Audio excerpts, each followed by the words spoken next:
Grabe ang init ngayon, no? Kaya ito na naman tayo sa budol.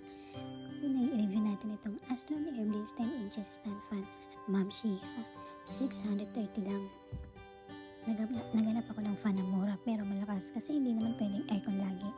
Ang sakit sa kuryente. So ito, nakita ko itong Airblaze.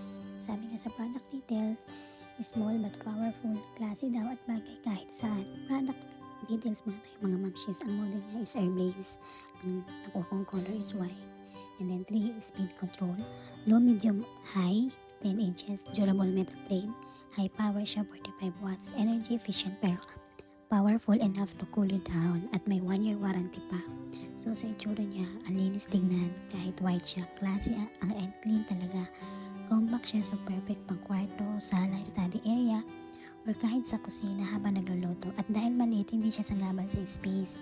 Now, yung performance test nito, tinanay ko siya sa low speed. Okay siya pang chill, pang tulog, pang medium, and sa map siya, grabe.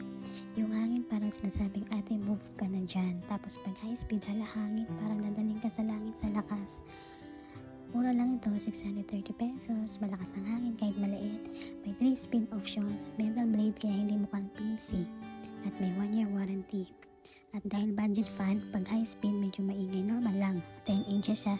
So pang personal or room cooling siya, hindi pang buong malaking sala. So overall mamshis, kung gusto nyo ng extra fan na affordable pero malakas, super sulit tong Astron Airblaze. Perfect siya sa mga tipid hacks, lalo na ngayong summer. Kaya kung gusto nyo rin ito, ilalagay ko yung link sa description. Don't forget to like, comment, and subscribe, and share. And this is Johnny Vlog. See you sa next budol. Bye-bye!